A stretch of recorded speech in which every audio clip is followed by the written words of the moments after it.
주님의 평화와 은혜가 여러분의 가정에 오늘도 함께 하시기를 바라면서 함께 예배의 자리로 나아가겠습니다. 우리 찬송가 586장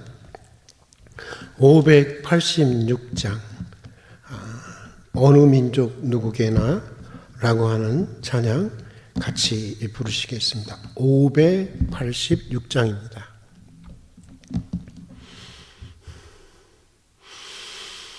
같이 부르겠습니다. 어느 민족 누구게나 결단할 때 있나니 참과 거짓 싸울 때에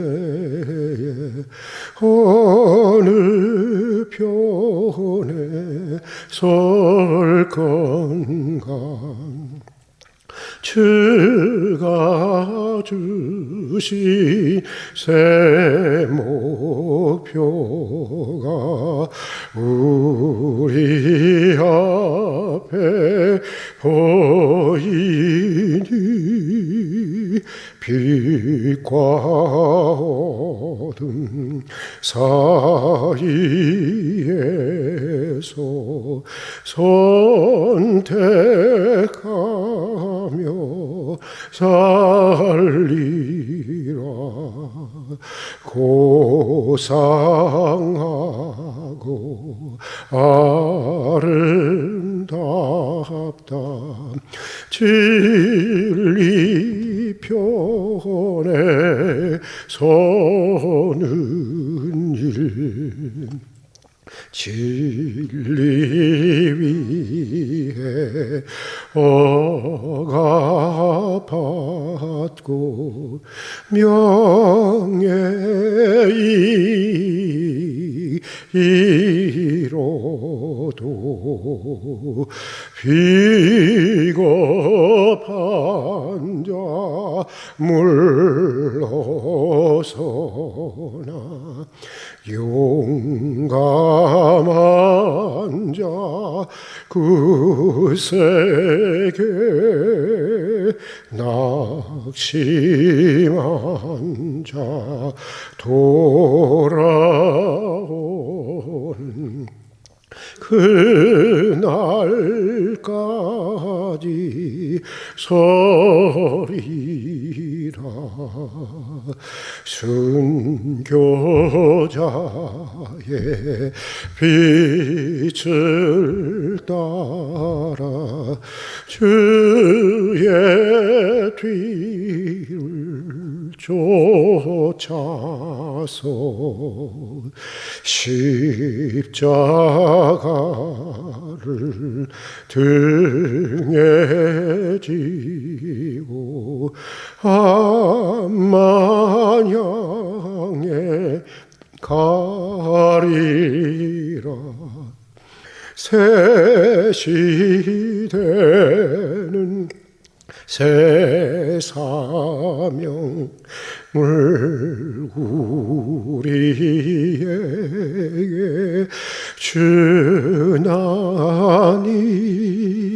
진리 따라 사는 자는 전진하리. 언제나 악이 비옥성하여도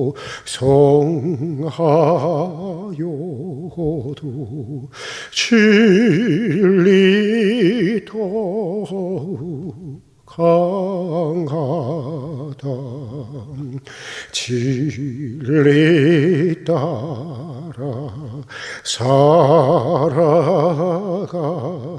때 어려움도 당하리. 우리가 가는 그 앞길에 오든 장마 덮쳐도 하나님이 함께 계셔 항상 지켜 주시리. 아멘.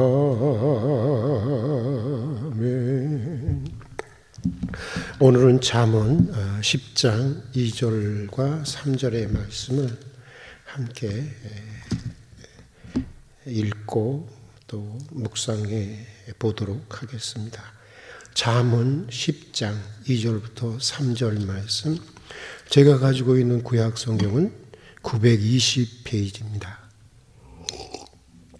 아마도 그 어간에 여러분이 가진 성경에도 그 어간쯤에 다 있을 거라고 생각합니다. 잠언 10장 2절부터 3절까지 말씀 우리 함께 읽겠습니다. 불의의 재물은 무익하여도 공의는 죽음에서 건지느니라. 여호와께서 의인의 영혼은 줄이지 않게 하시나 악인의 소욕은 물리치시느니라. 아멘. 그제 주일 설교에도 말씀드렸지만 이 잠언 10장 1절부터 22장 16절까지는 솔로몬 잠언의 핵심, 솔로몬 잠언의 정수라고 일컬어지는 부분입니다. 여기에 나오는 모든 잠언들은 서로 매우 상반되는, 아주 극적으로 상반되는 내용을 아주 간결하게 대조하면서 마치 바늘로 콱 찌르면 그냥 정신이 확 나는 것 같이 독자들의 마음에 명쾌하고 강렬한 인상을 남기고 있는 그런 지혜자의 말씀입니다. 오늘 우리가 읽은 잠언의 말씀을 우리 한번 다시 읽어보도록 하겠습니다. 같이 한번 2절과 3절의 말씀을 읽겠습니다. 불의의 재물은 무익하여도 공의는 죽음에서 건지느니라. 여호와께서 의인의 영혼은 줄이지 않게 하시나 악인의 소욕은 물리치시느니라. 여기 보면 불의한 재물은 무익하여도라고 시작하고 있는데, 자 그러면 여러분 어떤 그 재물이 불의한 재물일까요? 올바른 게 어떤 재물이 올바른 재물일까요? 올바른 게 어떤 것인지를 알면 불의한 게 뭔지는 자연히 드러나지 않겠습니까? 우선적으로 옳은 재물이란 이런 것인 것 같습니다. 바른 방법으로 바른 일을 해서 얻는 재물이라고 생각하면 매우 무난할 것 같습니다. 그러니까 뇌물이나 불법적인 일을 통해서 얻는 재물은 옳은 재물이라고 우리가 할 수 없겠지요. 그런가 하면 또 비록 합법적인 것이라고 해도 그것이 정당한 노력의 대가를 지불하고 얻지 않는 재물이라고 한다면, 땅 투기하고 이런 거 해갖고 얻은 재물이라고 하면 옳은 재물이라고 우리가 할 수가 없을 것입니다. 예전에 섬기던 교회의 장로님 한 분이 저를 찾아오셔서는 하시는 말씀이 자기가 이 빠찡코 사업을 구상하고 있다고 하는 것입니다. 그게 수익이 꽤 괜찮다는 거예요. 빠찡코 사업을 해서 돈을 벌고 싶다며 기도를 해달라고 하는데 이걸 어떻게 얘기해야 될지 매우 곤란한 적이 있습니다. 우리 교인들 중에는 제게 그런 걸 제발 질문하는 분이 없었으면 좋겠습니다. 물론 빠찡코 사업이 정부에서 합법적으로 보호받는 사업이기는 합니다. 그러나 솔직히 그거 본질적으로 이거 도박 아닙니까? 도박 아닙니까? 그렇다면 아무리 우리가 자본주의 체제 하에서 정부가 인정하는 합법적인 사업이라고 해도 우리 그리스도인의 윤리나 신앙적으로 보면 옳지 않는 일이 아니겠어요? 그러면 그렇게 해서 얻은 재물 또한 옳은 재물이라고 할 수가 없는 것 아니겠습니까? 혹시 빠진코 사업을 구성하고 있는 분들이 있으면 속히 접을 수 있기를 바랍니다. 또 빠진코 사업을 하시는 분들은 하나님께 선한 길을 열어달라고 기도할 수 있기를 바랍니다. 신앙을 떠나서 이 자녀들 보기에도 여러분 좋은 직업이 아니잖아요. 외국인들을 유치해서 국가적인 부를 창출하고 있다고요? 그리스도인인 당신이 안 해도 할 사람들은 수두룩하니까 국가적인 분위 이런 거 생각하지 마시고 그런 걱정하지 마시고 결단할 수 있기를 바랍니다. 자, 그러니까 오늘 2절 말씀은 이런 것입니다. 불의한 재물을 탐하지 말고 올바른 방법으로 옳은 일을 해서 재물을 얻으라고 하시는 말씀입니다. 그것이 지혜자가 사는 길이라는 것인데 솔직히 아주 엄밀한 의미에서 옳은 재물이라고 하는 것은 뭘까? 깊이 생각해 보면 옳은 재물이라고 하는 것은 사실 일용할 양식이라고 할 수가 있습니다. 예수님께서 일용할 양식을 하나님께 달라고 기도하라고 하지 않았습니까? 물론 일용할 양식이라고 해서 오늘 하루 먹을 식량만을 의미하는 것은 아닙니다. 한 인간으로서 존엄하게 살아가는데 필요한 재물로서 거기에는 문화비도 있는 것이고 교육비도 있는 것이고 주거비도 있는 것이고 의료비를 포함해서 비상시나 노후 때를 대비하기 위해서 필요한 저축이나 보험료 등도 일용할 양식에 크게 보면 다 들어갈 것입니다. 그런데 이런 일용할 양식을 넘어서 너무 많이 쌓아놓고 사는 재물은 사실 불의한 재물이라고 볼 수 있는 것입니다. 세계를 보고 우리 이웃들을 생각해 보자고요. 여러분, 얼마나 많은 사람들이 굶어 죽어가고 있습니까?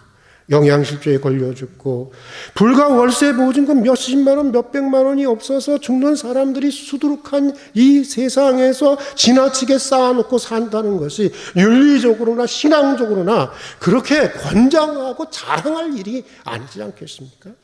자기가 충분히 먹고 남는 것이 있으면 사업에 재투자해서 일자리를 창출하든지 혹은 어려운 사람들과 나누어야 하는 것이 여러분 마땅한 그리스도인의 삶이 아니겠습니까? 비록 우리가 살아가는 이 자본주의 체제는 법적으로 보장만 되면 빠진거를 하든 부동산 투기를 하든 캬바를 하든 눈사람을 하든 무엇을 해서든지 돈만 벌면 장땡이라고 하고 돈 많이 쌓아두고 사는 인간들이 목에 힘주고 떵떵거리고 살아가고는 있지만 우리 그리스도인조차 이래서는 안 되는 것 아닐까요? 강론에서는 여러 가지 이견이 있을 수 있겠지만 여러분 원론적으로 보면 우리 그리스도인은 어떤 체제나 어떤 정부 안에서 살아가든지 천국의 시민으로 천국의 윤리를 가지고 살아가야 하는 것 아니겠습니까?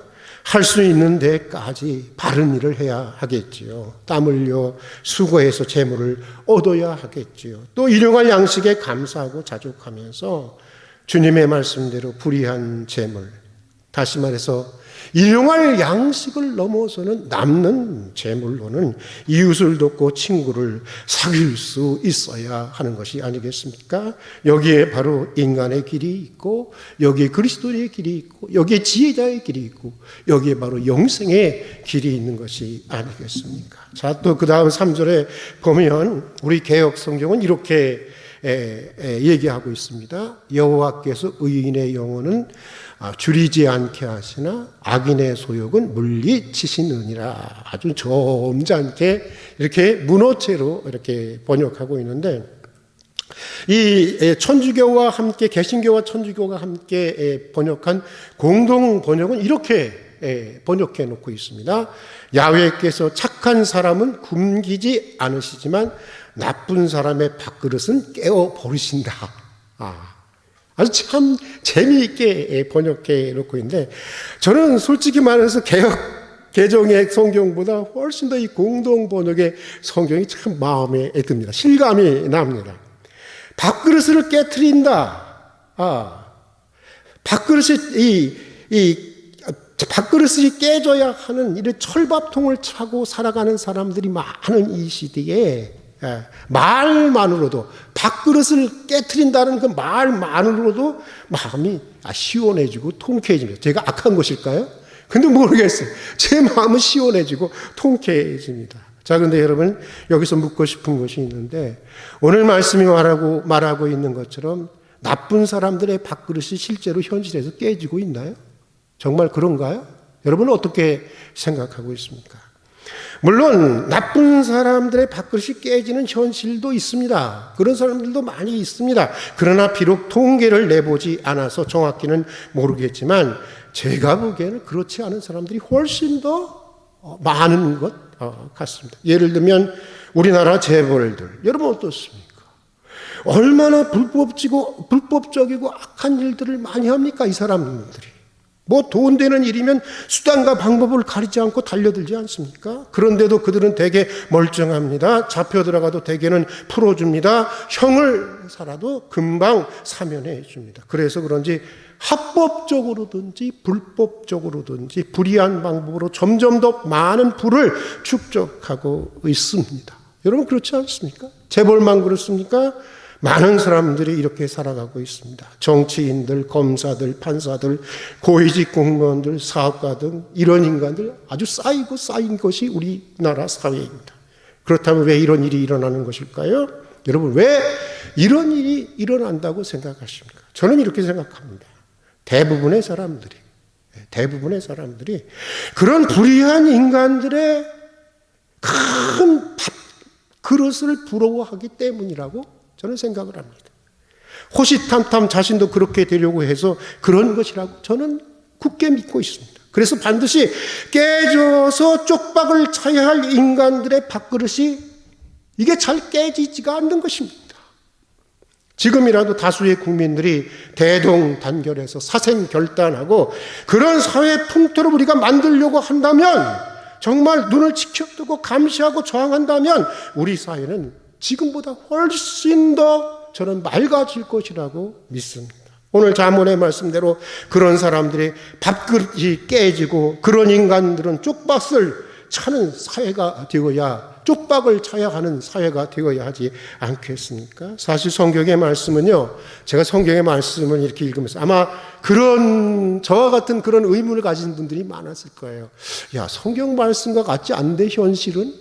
이렇게 생각하시는 분들이 많이 있었을 것입니다. 저도 그렇게 생각한 적이 많이 있습니다. 그러면서 제가 생각해낸 게 이것입니다. 성경의 말씀은 현실을 있는 그대로 반영하기도 하지만 성경이 말하는 말씀은 그런 현실을, 그렇지 않은 현실을, 성경과 같은 말씀과 같은 그렇지 않은 현실을 너의 하나님의 자녀들이 성경이 말하고 있는 그런 현실로 만들어 가야 한다고 하는 것을 말해 주는 것이라고 저는 생각하게 되었습니다. 그런데 오히려 그런 불의한 인간들을 부러워하고 있으니 또 혹시 자기가 해를 당할까 봐 불의를 보고도 눈을 감고 침묵하고 무관심하게 지내고 있으니까 그런 인간들의 밥그릇이 더욱 커지고 견고해질 수밖에 없는 것입니다. 여러분, 착하다고 하는 게 누가 뭐라고 해도 고분고분 그저 그 말을 따라 듣는 사람이 착한 사람이 아닙니다. 성경에서 말하는 착한 사람은 이런 사람입니다. 의에 줄이고 목마른 사람들입니다. 설령 내게 손해가 나도 불의와 타협하지 않고 불의에 저항할 줄 아는 사람, 그 사람이 성경이 말하고 있는 착한 사람입니다. 예수님의 말씀대로 박해를 당해도 끝까지 의를 지키고 의를 주장할 줄 아는 사람, 이런 사람이 착한 사람이고 선한 사람인 것입니다. 자기 피해 안 보려고 불의를 보고도 침묵하고 무관심하는 것은 착한 게 아니라 사실은 여러분 약한 것입니다. 그리고 약한 사람은 악한 사회에서 결국 같이 악해질 수밖에 없는 것입니다. 헨리 데이비드 소로우라고 하는 미국의 위대한 사상가가 있습니다. 그분이 쓴 책 중에 우리가 꼭 읽어봐야 할 고전 중에 하나인데 시민의 불복종이라고 하는 책이 있습니다. 이분은 여기에서 사회계획에 가장 지장을 주는 사람은 어떤 사람이냐 하면은 온건한 지지자라고 얘기해 주고 있습니다. 온건한 지지자들은 불의에 반대하고 개혁에 동의는 하지만 결코 행동하지는 않는다는 것입니다. 자신들의 안전을 위해서 말입니다. 오히려 이런 사람들은 개혁에 장애가 된다고 하는 것입니다.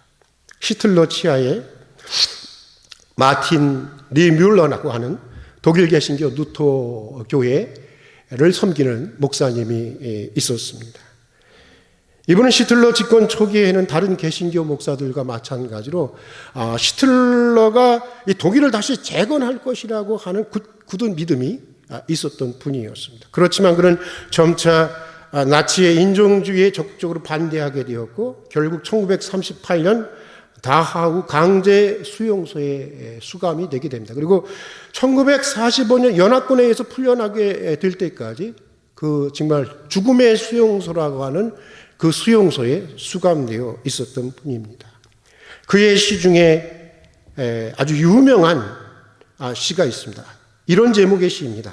나치가 그들을 덮쳤을 때 나는 침묵했다라고 하는 아주 유명한 시가 있습니다. 제가 한번 읽어보겠습니다. 나치가 공산주의자들을 덮쳤을 때 나는 침묵했다. 나는 공산주의자가 아니었기 때문이다. 그 다음에 그들이 사회민주당원들을 가두었을 때 나는 침묵했다. 나는 사회민주당원이 아니었기 때문이다. 그 다음에 그들이 노동조합원들을 덮쳤을 때 나는 아무 말도 하지 않았다. 나는 노동조합원이 아니었기 때문이다. 그들이 나에게 닥쳤을 때는 나를 위해 말해줄 이들이 아무도 남아있지 않았다. 여러분은 어떻습니까? 불의를 보고도 자신의 안위를 위해서 침묵만 하고 있습니까? 아니면 손해가 나도 저항하고 있습니까? 솔직히 정의를 위한 싸움은 대단히 고단한 싸움입니다. 그리고 많은 희생이 필요한 싸움입니다. 그것을 알기에 저는 여러분 싸워야 합니다. 여러분 끝까지 싸워야 합니다. 피 흘리기까지 싸워야 합니다. 그것을 강압적으로 솔직히 말하지는 못하겠습니다.